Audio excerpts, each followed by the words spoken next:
پاکستان کو جن بین الاقوامی عالمی ایشوز کے حوالے سے دنیا کے دباؤ کا سامنا ہے، اس میں ایک ایشو جس کا ذکر شاید آپ نے کم سنا ہو، اس کا تعلق ماحولیات سے ہے۔ پوری دنیا میں ماحولیات کی اویئرنیس اس میں سب سے زیادہ ہے، اس کا سب سے زیادہ خیال کیا جاتا ہے، اور پاکستان میں اس کا سب سے کم خیال کیا جاتا ہے۔ اسی پس منظر میں پاکستان پر اب شدید دباؤ میں آ رہا ہے، اور مزید دباؤ میں آئے گا، کیونکہ پاکستان کی صنعتوں سے نکلنے والا خطرناک فضلہ بغیر کسی ٹریٹمنٹ کے دریاؤں اور سمندروں میں بہا دیا جاتا ہے، جس سے ماحولیات کو ناقابل تلافی نقصان پہنچ رہا ہے۔ سمندری حیات میں یہ فضلہ زہر بن کر ان کے جسم میں اتر جاتا ہے، اور یہ پوری میرین لائف اور ایکو سسٹم کو ڈسٹرب کر دیتا ہے۔ پوری دنیا میں اس حوالے سے بہت ہی سخت قوانین موجود ہے۔ ان ٹریٹڈ پانی یعنی کہ صاف کیے بغیر پانی کو سمندر اور دریاؤں میں پھینکنا ایک جرم تصور کیا جاتا ہے، اسی لیے عالمی قوانین کے تحت ہمیں صنعتی فضلے کو ٹریٹمنٹ کر کے سمندر میں پھینکنا ہے، اور ہم اس کے پابند ہیں۔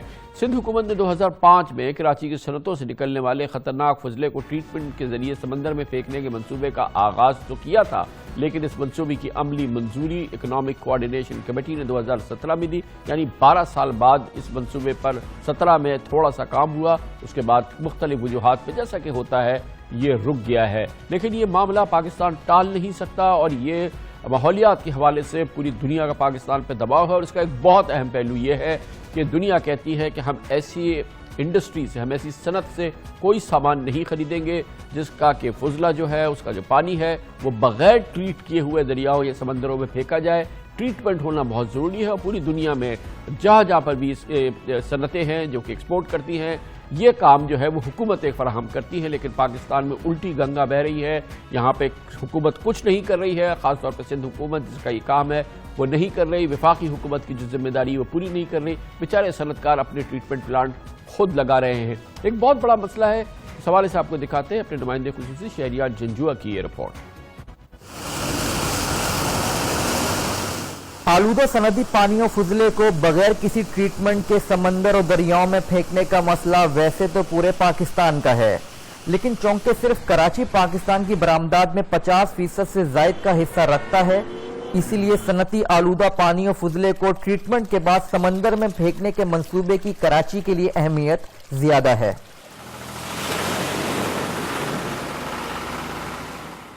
کراچی شہر سے یومیہ 650 ملین آلودہ پانی سمندر میں پھینکا جا رہا ہے، جس میں سے صنعتوں کے زہریلے پانی کا حصہ 100 ملین گیلن ہے۔ عالمی قوانین کے تحت پاکستان پابند ہے کہ صنعتوں سے نکلنے والے اس زہریلے پانی کو ٹریٹمنٹ کے بعد سمندر میں پھینکے۔ ایسا نہ کرنے کی صورت میں ہم اپنے ماحول کو تو خراب کر ہی رہے ہیں، ساتھ ہی ہماری برآمدات پر پابندی کی ایک تلوار بھی لٹک رہی ہے۔ ابتدا میں پاکستانی مصنوعات کے غیر ملکی خریداروں نے ہمارے صنعت کاروں کو خبردار کر دیا ہے کہ اگر سال 2020 کے اختتام تک ٹریٹمنٹ پلانٹ نہ لگائے گئے تو ان کی مصنوعات خریدنا بند کر دیں گے۔ جو انڈسٹری کا پانی ہے اس کو ٹریٹ ہو کے جانا چاہیے۔ ایسا ہی کچھ بابر خان کو ان کے بائرز کی جانب سے کہا گیا ہے۔ بابر خان کراچی کے علاقے فیڈرل بی ایریا کے صنعتی زون میں ٹیکسٹائل فیکٹری چلا رہے ہیں۔ ان کی فیکٹری میں تیار ہونے والا گارمنٹ ایکسپورٹ ہوتا ہے۔ حال ہی میں انہوں نے اپنی فیکٹری کے ساتھ زمین بہت مہنگے داموں صرف ٹریٹمنٹ پلانٹ لگانے کے لیے خریدی۔ آج کل یہاں بہت تیزی سے ٹریٹمنٹ پلانٹ پر کام جاری ہے۔ دیکھو 15-20 کروڑ روپے کی بات ہے، کیونکہ اس میں زمین بھی خریدنی پڑی ہے۔ اگر زمین ہوتی ہے تو پھر یہ شاید تھوڑا کم ہوتا، مگر یہ اس سے زیادہ کی کاسٹ اس کی آئے گی، اور انڈیویجولس کے لیے بہت بڑا۔ آپ بتائیے کہ اگر صرف پانی کو ٹریٹ کرنے میں اتنے پیسے اگر لگا دیں انڈسٹریز، تو بزنس کیسے کریں گے؟ ہمارے بہت سارے بائن ہیں جن کی کنڈیشن یہ تھی کہ 2020 میں یہ پلانٹ ہونا چاہیے۔ ہم تو لیٹ ہیں، بہت سارے لوگوں نے کچھ لوگوں نے لگا لیے ہیں، بہت سے لوگ لگا نہیں سکتے۔